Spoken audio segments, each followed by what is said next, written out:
തെരഞ്ഞെടുപ്പ് പ്രഖ്യാപനത്തിന് ഇനി ദിവസങ്ങൾ മാത്രം ബാക്കി നിൽക്കുമ്പോൾ കേരളം ഇപ്പോൾ വലിയ തരത്തിലുള്ള രാഷ്ട്രീയ കോലാഹലങ്ങളൊക്കെയാണ് പൊയ്ക്കൊണ്ടിരിക്കുന്നത്. അങ്ങനെ വരുമ്പോൾ പത്തനംതിട്ടയിലും വലിയ തരത്തിലുള്ള ചർച്ചകൾ ഉണ്ടാകുന്നുണ്ട്. അവിടെ കേൾക്കുന്നത് വെറും ഒരു സാമ്പത്തിക ആരോപണത്തിന്റെ ശബ്ദം മാത്രമല്ല, മറിച്ച് ദീർഘകാലമായി ആ മണ്ഡലം അടക്കിവാണ ഒരു നേതാവിനെ രാഷ്ട്രീയമായി ഇല്ലായ്മ ചെയ്യാൻ അണിയറയിലൊരുങ്ങുന്ന വലിയൊരു ഗൂഢാലോചനയുടെ ഇരുമ്പലുകളാണ് ഇപ്പോൾ കേൾക്കുന്നത്. കോൺഗ്രസ് പ്രസ്ഥാനത്തിന്റെ ഉറച്ച കോട്ടയായ പത്തനംതിട്ടയിൽ ആന്റോ ആന്റണി എന്ന നേതാവിനെ തളയ്ക്കാൻ BJPയും CPMും ഒരുപോലെ കൈകോർക്കുമ്പോൾ അതിന് വളം വെച്ച് കൊടുക്കുന്നത് കോൺഗ്രസിനുള്ളിലെ തന്നെ ചില വിശ്വാസ വഞ്ചകരാണോ എന്ന് ഇവിടെ ഗൗരവമായി പരിശോധിക്കേണ്ടിയിരിക്കുന്നു. ആന്റോ ആന്റണി എന്ന പേര് പത്തനംതിട്ടയുടെ മണ്ണിൽ അത്രമേൽ ആഴത്തിൽ പതിഞ്ഞൊരു കാര്യമാണ്. 2004 കോട്ടയം DCC അധ്യക്ഷനായിരിക്കെ അദ്ദേഹം ആദ്യമായി പാർലമെന്റിലേക്ക് മത്സരിക്കുമ്പോൾ എതിരാളി അന്നത്തെ സിറ്റിംഗ് MPയും ജനകീയനുമായിരുന്ന CPMന്റെ കരുത്തനായ നേതാവ് സുരേഷ് കുറുപ്പായിരുന്നു. അന്ന് ആ പോരാട്ടത്തിൽ പരാജയപ്പെട്ട ആന്റോ ആന്റണിയെ രാഷ്ട്രീയ കേരളം എഴുതള്ളിയൊരു കാലമുണ്ടായിരുന്നു. എന്നാൽ 2009 മണ്ഡല പുനർനിർണയം വന്നപ്പോൾ രൂപീകൃതമായ പത്തനംതിട്ടയുടെ ചുമതല ആന്റോയെ ഏൽപ്പിക്കാൻ പാർട്ടി തീരുമാനിച്ചത് ചരിത്രമായി മാറുകയും ചെയ്തു. പിന്നീട് അങ്ങോട്ട് 2009, 2014, 2019, ഏറ്റവും ഒടുവിൽ 2024 വൻ ഭൂരിപക്ഷത്തോടെ അദ്ദേഹം വിജയിച്ചു കയറുന്ന കാഴ്ചയാണ് പിന്നെ കണ്ടത്. തുടർച്ചയായ 17 വർഷങ്ങളാണ് അദ്ദേഹം പത്തനംതിട്ടയുടെ പ്രതിനിധിയായി പാർലമെന്റിലിരിക്കുന്നത്. ഈ കരുത്താണ് ഇന്ന് പലരെയും അലോസരപ്പെടുത്തുന്നതും. ശത്രുക്കളുടെ ഉറക്കം കെടുത്തുന്ന ആ വിജയഗാഥയ്ക്ക് തടയിടാൻ അവർ പുതിയ ആയുധങ്ങളെല്ലാം തേടുക കൂടിയാണ്. ഇവിടെയാണ് രാഷ്ട്രീയ കളികൾ അതിന്റെ പൂർണ്ണ രൂപത്തിൽ തുടങ്ങുന്നതും. 2004 തെരഞ്ഞെടുപ്പിന് ശേഷം കേരളത്തിലെ കോൺഗ്രസിന് വലിയ നേതൃത്വ മാറ്റങ്ങൾ സംഭവിക്കുമെന്ന് രാഷ്ട്രീയ നിരീക്ഷകർ പോലും കരുതിയിരുന്ന കാലം. KPCC അധ്യക്ഷ പദവിയിലേക്ക് ആന്റോ ആന്റണിയുടെ പേര് ഹൈക്കമാൻഡിന് മുന്നിൽ വളരെ ഗൗരവമായി എത്തിയതാണ്. എന്നാൽ ആന്റോ അധ്യക്ഷനാകുന്നത് ഏകദേശം ഉറപ്പായ നിമിഷം മുതൽ അദ്ദേഹത്തിനെതിരെ നിറം പിടിപ്പിച്ച കഥകൾ മാധ്യമങ്ങളിലേക്ക് ബോധപൂർവം ഒഴുക്കിവിടുകയായിരുന്നു. ഇതിന് പിന്നിൽ CPM BJP ആയിരുന്നില്ല, മറിച്ച് കോൺഗ്രസിനുള്ളിൽ തന്നെ അദ്ദേഹത്തിന്റെ രാഷ്ട്രീയ എതിരാളികൾ കൂടിയായിരുന്നു. സ്വന്തം തട്ടകത്തിൽ ആന്റോ കരുത്തനാകുന്നത് ഇഷ്ടപ്പെടാത്ത ഈ പാരകൾ ഹൈക്കമാൻഡിന് മുന്നിൽ തെറ്റായ വിവരങ്ങൾ എത്തിച്ചതോടെ കപ്പിനും ചുണ്ടിനും ഇടയിൽ വെച്ചാണ് ആന്റോയ്ക്ക് KPCC അധ്യക്ഷ സ്ഥാനമെല്ലാം നഷ്ടമാകുന്നത്. സ്വന്തം പാർട്ടിയുടെ നേതാക്കളെ പിന്നിൽ നിന്ന് കുത്തുന്ന ഈ പ്രവണത കോൺഗ്രസിനെ എത്രത്തോളം ദോഷകരമായി ബാധിക്കുന്നുവെന്ന് ഓരോ പ്രവർത്തകനും ചിന്തിക്കേണ്ടത് കൂടിയുണ്ട്. ഇപ്പോൾ നിർണായകമായ നിയമസഭാ തെരഞ്ഞെടുപ്പിന് മുന്നോടിയായി KPCC അധ്യക്ഷൻ സണ്ണി ജോസഫ് മത്സരരംഗത്തേക്ക് ഇറങ്ങുമ്പോൾ ആ പദവിയുടെ താൽക്കാലിക ചുമതല തനിക്ക് ലഭിക്കുമെന്ന് ആന്റോ ആന്റണി വിശ്വസിക്കുകയും ചെയ്യുന്നുണ്ട്. ഇത് സംബന്ധിച്ച ചർച്ചകൾ പാർട്ടിക്കുള്ളിൽ സജീവമായിരിക്കുകയാണ്. ആന്റോയെ തകർക്കാൻ പുതിയൊരു ബോംബ് കൂടി പൊട്ടിക്കുന്നതും. ഇപ്പോഴിതാ ആന്റോയെ കൂടുതൽ പ്രതിരോധത്തിലാക്കാൻ NM രാജു എന്ന വ്യക്തിയെ രാഷ്ട്രീയ ശത്രുക്കൾ രംഗത്തിറക്കിയിരിക്കുന്നുള്ള ആരോപണങ്ങൾ ശക്തമായി ഉയരുകയാണ്. ആരാണ് ഈ NM രാജു എന്ന് ചോദിച്ചാൽ നമ്മളിവിടെ തിരിച്ചറിയേണ്ടിയിരിക്കുന്നു. ഇപ്പോഴിതാ ആന്റോ ആന്റണിയെ കൂടുതൽ പ്രതിരോധത്തിലാക്കാൻ വേണ്ടി NM രാജു എന്ന വ്യക്തിയെ കൂടി രാഷ്ട്രീയ ശത്രുക്കൾ പുറത്തിറക്കിയിരിക്കുന്നു, അല്ലെങ്കിൽ രംഗത്തിറക്കിയിരിക്കുന്നുള്ള ആരോപണങ്ങളാണ് ഇപ്പോൾ ഒരു ഭാഗത്തുനിന്നും ഉണ്ടാകുന്നത്. ആരാണ് ഈ NM രാജു എന്ന് നമ്മൾ തിരിച്ചറിയേണ്ടിയിരിക്കുന്നു, ആരാണെന്ന് ചോദിക്കേണ്ടിയിരിക്കുന്നു. കാരണം കേരള കോൺഗ്രസ് മാണി ഗ്രൂപ്പിലെ മുൻ ട്രഷറർ, നെടുമ്പറമ്പിൽ ഫിനാൻസ് എന്ന സ്ഥാപനം തകർന്ന് ആയിരക്കണക്കിന് നിക്ഷേപരെ വഞ്ചിച്ച കേസിൽ ജയിൽവാസം അനുഷ്ഠിച്ചിട്ടുള്ള വ്യക്തി, ശബരിമല സ്വർണ്ണക്കൊള്ളയുമായി ബന്ധപ്പെട്ട അറസ്റ്റിലായ തന്ത്രിക്ക് രാജുവിന്റെ സ്ഥാപനത്തിൽ നിക്ഷേപമുണ്ടെന്ന വാർത്ത വന്നപ്പോഴാണ് ആന്റോ ആന്റണിക്കെതിരെ രാജു പുതിയ വെളിപ്പെടുത്തലുമായി രംഗത്ത് വരുന്നത്. 2019 തെരഞ്ഞെടുപ്പ് കാലത്ത് 2 കോടി രൂപ ആന്റോ ആന്റണി പലിശയ്ക്ക് വാങ്ങിയെന്നാണ് രാജുവിന്റെ പ്രധാനപ്പെട്ട ആരോപണം.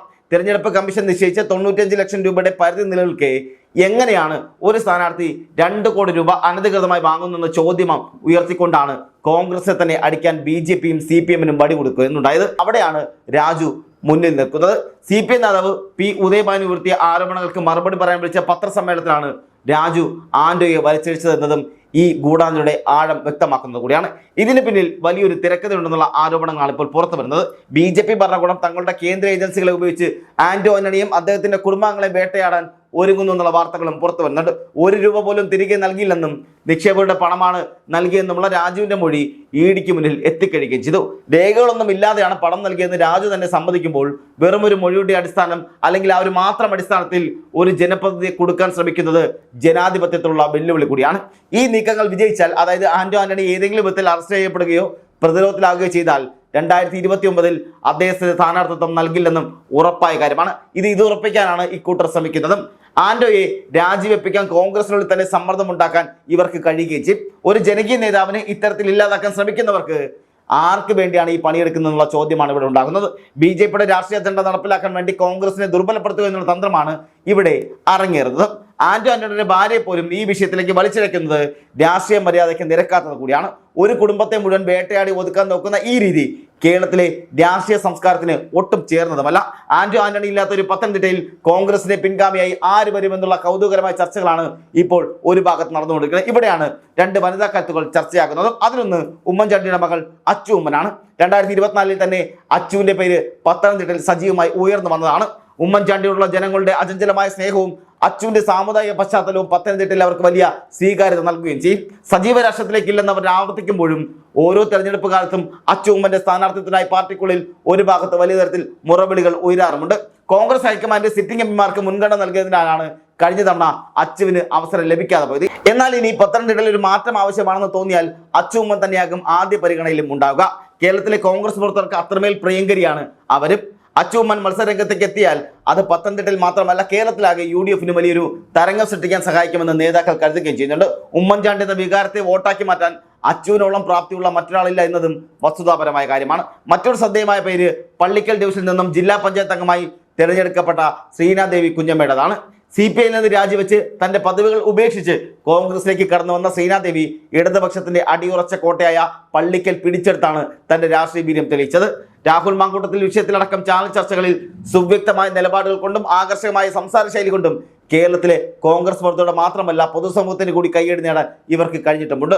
ശ്രീനാദേവി പോലെ ഉന്നത വിദ്യാഭ്യാസ യോഗ്യതയുള്ള കാര്യക്ഷമമായി സംസാരിക്കാൻ കഴിയുന്ന നേതാക്കളെ മുൻനിരയിലേക്ക് കൊണ്ടുവരണമെന്ന ആവശ്യം ഇപ്പോൾ തന്നെ ഉയർന്നു വരുന്നുണ്ട്. 2025 തദ്ദേശ തെരഞ്ഞെടുപ്പിന് മുന്നോടിയായി ഇവർ നടത്തിയ നീക്കങ്ങൾ കോൺഗ്രസിന് വലിയ മുതൽക്കൂട്ട് കൂടിയായിരുന്നു.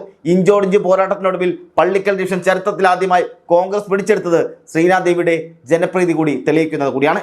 ഇവിടെ മറ്റൊരു സുപ്രധാന കാര്യം കൂടിയുണ്ട്. 2029 പാർലമെന്റിൽ 33% വനിതാ സംവരണം നടപ്പിലാക്കുമെന്ന് ഉറപ്പുള്ള കാര്യമാണ്. അങ്ങനെ വന്നാൽ കേരളത്തിലെ 20 ലോക്സഭാ മണ്ഡലങ്ങളിൽ 6 എണ്ണം വനിതകൾക്കായി മാറ്റിവെക്കേണ്ടി വരും. ആ ഘട്ടത്തിൽ പത്തനംതിട്ട ഒരു വനിതാ സംവരണ മണ്ഡലമായി മാറിയാൽ അച്ചുമ്മനും ശ്രീനാദേവി കുഞ്ഞമ്മയ്ക്കും വലിയ സാധ്യതകളാണ് അവിടെ ഉണ്ടാകുന്നത്. അതുകൊണ്ട് തന്നെ ആന്റണിയെ ഇപ്പോഴേ പുകച്ച് പുറത്ത് ചാടിക്കാൻ ശ്രമിക്കുന്നവർ ഈ വനിതാ നേതാക്കൾക്ക് വഴിയൊരുക്കുകയാണെന്നും സംശയിക്കേണ്ടിയിരിക്കുന്നു. പക്ഷേ ഒരു നേതാവിനെ ചെളിവാരി അറിഞ്ഞില്ലാതാക്കുന്നത് രാഷ്ട്രീയത്തിന് ചേർന്ന കാര്യമല്ല. ആന്റണി കഴിഞ്ഞ 1.5 പതിറ്റാണ്ടിലേറെയായി പത്തനംതിട്ടയുടെ വികസനത്തിനായി നടത്തിയ കാര്യങ്ങളെല്ലാം ജനങ്ങൾക്ക് അറിയുന്ന കാര്യം കൂടിയാണ്. ശബരിമല വിമാനത്താവളം മുതൽ ജില്ലയിലെ റെയിൽവേ വികസനം വരെ നീണ്ടു നിൽക്കുന്ന അത്രത്തോളമായിരുന്നു അദ്ദേഹത്തിന്റെ പ്രവർത്തനങ്ങൾ. രാഷ്ട്രീയ എതിരാളികൾ പോലും അത് അംഗീകരിക്കുന്ന കൂടിയാണ്. ഈ വികസന നായകൻ വഞ്ചകൻ എന്ന് വിളിച്ച് പുറത്താക്കാൻ ശ്രമിക്കുന്ന NN രാജുവിനെ പിന്നിൽ ആരാണെന്നാണ് പലരും ചോദിച്ചു വെക്കുന്നത്.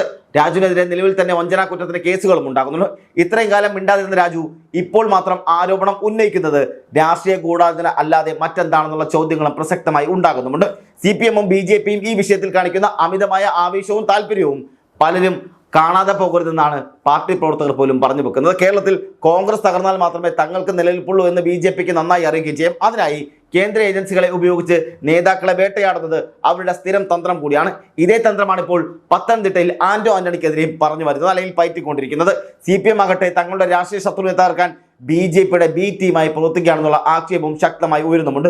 95 ലക്ഷം രൂപയുടെ ചെലവ് കണക്ക് പുറത്തു വരുമ്പോൾ ആന്റയെ കൊടുക്കാൻ ശ്രമിക്കുന്ന CPM സ്വന്തം പാർട്ടിയുടെ തെരഞ്ഞെടുപ്പ് ചെലവുകൾ പരിശോധിക്കാൻ തയ്യാറാണോ എന്നുള്ള ചോദ്യങ്ങളും ഉണ്ടാകുന്നുണ്ട്. കോടിക്കണക്കിന് രൂപയുടെ പരസ്യങ്ങൾക്കും PR വർക്കുകൾക്കുമായി ചെലവാക്കുന്ന പിണറായി സർക്കാർ ജനങ്ങളെ പട്ടിണിക്കിടുകയാണെന്നും അല്ലെങ്കിൽ പറ്റിക്കുകയാണെന്നുള്ള ആവശ്യവും അല്ലെങ്കിൽ ആരോപണങ്ങളും ഉണ്ടാകുന്നുണ്ട്. ഇവർക്കെതിരെയുള്ള ജനവികാരം പത്തനംതിട്ടയിൽ അലയടിക്കാതിരിക്കാനാണ് ആന്റയെ പോലുള്ളവരെ ഇപ്പോൾ വിവാദത്തിൽ പൂട്ടാൻ ശ്രമിക്കുന്നതും. ഇത്തരത്തിലുള്ള ദുഷ്പ്രചരണങ്ങളെ അതിജീവിച്ച് കോൺഗ്രസ് മുന്നോട്ട് വരുമെന്നാണ് കോൺഗ്രസ് പ്രവർത്തകർ പോലും പറഞ്ഞു വെക്കുന്നത്. പത്തനംതിട്ടയിലെ സാധാരണക്കാരെ വോട്ടർമാർക്ക് ആന്റണി അവരുടെ കുടുംബത്തെ പോലെയാണെന്നാണ് പലരും പറയുന്നത്.